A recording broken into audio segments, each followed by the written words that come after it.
ময়ৰাবাৰীত বৃহৎ অঘটন মহাবাহু ব্ৰহ্মপুত্ৰত নিৰুদ্দেশ ৩০ বছৰীয়া যুৱকজনৰ নাম মেৰাজুল ইছলাম।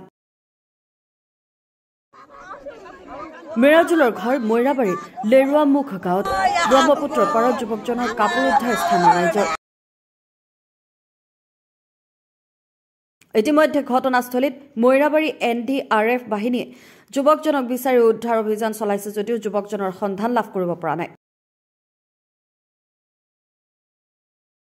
পৰিয়ালৰ লোকে জানিবলৈ দিয়া অনুসৰি যুৱকজন দুপৰীয়া সময়ত গা ধুবলৈ ব্ৰহ্মপুত্ৰত নামিছিল আৰু তাৰ পাছৰ পৰাই ব্ৰহ্মপুত্ৰত উটি যায়। ময়ৰাবাৰীৰ পৰা ইছমাইল হুছেইনৰ ৰিপৰ্ট, নিউজ আপডেট।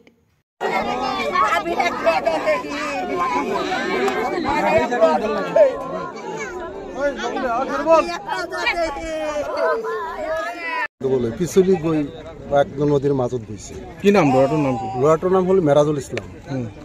আৰ গড় আমাৰ লেৰুৱাৰ মুখতেই মাতাবাৰীৰ ওপৰত থাকে। বয়স কিমান? বয় 30 বছৰমান হ'ব। কিমান সময়ত আহিছিলে গা ধুবলৈ? 12টা বজাত আহিছিল। কিবা বেলেগ কিবা হেৰি আছে নেকি ল'ৰা? নাই নাই, বেলেগ একো নাই। ল'ৰাৰ বাপেকো আছে, মা আছে।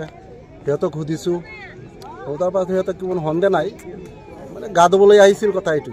লগত আৰু কোনোবা আছিল নেকি? নাই নাই, একো নাই। লগত কোনোবা আছিলে? নাই, একো নাছিল। কোনো নাছিলে? কোনো অকলে আহিছিল গা ধুবলৈ। ঘৰৰ মানুহে কৈ আছে ল'ৰাটো গা ধুবলৈ আহিছে, আহি আৰু নাইকিয়া হৈ গৈছে।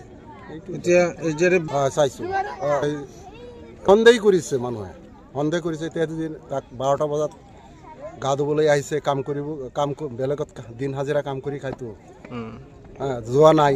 এতিয়া বিচাৰি আছে, তাৰ মাক বাপেও বিচাৰি আছে, গাঁওবাসীও বিচাৰি আছে। কাপোৰ উদ্ধাৰ হৈছে। কাপোৰ কেতিয়া উদ্ধাৰ হ'ল?